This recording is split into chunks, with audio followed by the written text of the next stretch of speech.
Metro విషయంలో CM Revanth Reddy చేసిన comments కు మాజీ మంత్రి కేటీఆర్ కౌంటర్ ఇచ్చారు. మెట్రో రెండవ దశకి అనుమతి దక్కకపోవడం రేవంత్ రెడ్డి అసమర్థ పాలనకు నిదర్శనమన్నారు. ఓటుకు నోటు కేసు వల్లనే రేవంత్ రెడ్డి కేంద్రాన్ని ప్రశ్నించలేకపోతున్నారని ఆరోపించారు.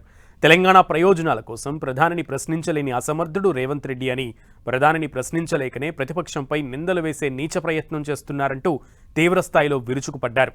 ఇటు 71 సార్లు ఢిల్లీకి వెళ్లినా రేవంత్ రెడ్డిని బీజేపీ పట్టించుకోవడం లేదన్నారు కేటీఆర్. మెట్రో ప్రాజెక్టును కేసీఆర్ సర్కార్ నిర్లక్ష్యం చేసిందన్న రేవంత్ రెడ్డి కామెంట్స్ను ఖండించారు కేటీఆర్. తాము అధికారంలోకి వచ్చే నాటికి 28% మెట్రో పనులు కూడా పూర్తి కాలేదని, ఆ దశలో ఆనాటి కాంగ్రెస్ ప్రభుత్వం చిక్కుల్లో వదిలేసి వెళ్లిందన్నారు. బీఆర్ఎస్ అధికారంలోకి రాగానే కేసీఆర్ చొరవతోనే మిగతా 72% పనులు పూర్తయ్యాయని తెలిపారు. ఇటు తన స్వార్థ ప్రయోజనాల కోసం ఉనికిలో లేని ఊహానగరానికి మెట్రో రెండో దశను రేవంత్ రెడ్డి ప్రతిపాదించారంటూ ఆరోపించారు. తమ హయాంలో మాత్రం ట్రాఫిక్ రద్దీ, నగర విస్తరణ, ప్రజల రోజువారీ అవసరాల కోసం మెట్రో రెండో దశను ప్రతిపాదించినట్లు చెప్పారు.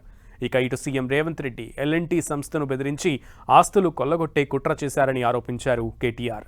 సీఎం బెదిరింపుల వల్లనే ఎల్ఎన్టీ సంస్థ పారిపోయిందన్నారు. ఇక 71 సార్లు ఢిల్లీకి చక్కర్లు కొట్టినప్పటికీ తన బడేబాయిని మెప్పించి ప్రాజెక్టును ఒప్పించలేకపోయారని సెటైర్లు వేశారు. ఇది రేవంత్ రెడ్డి చేతకానితనానికి, దద్దమ్మ పాలనకు నిలువెత్తు నిదర్శనమంటూ మండిపడ్డారు. మెట్రో రెండో దశను సాధించడంలో అట్టర్ ఫ్లాప్ అయినందుకు, మొదటి దశను ఆగం చేస్తున్నందుకు సీఎం వెంటనే ముక్కు నేలకు రాసి క్షమాపణలు చెప్పాలని కేటీఆర్ డిమాండ్ చేశారు.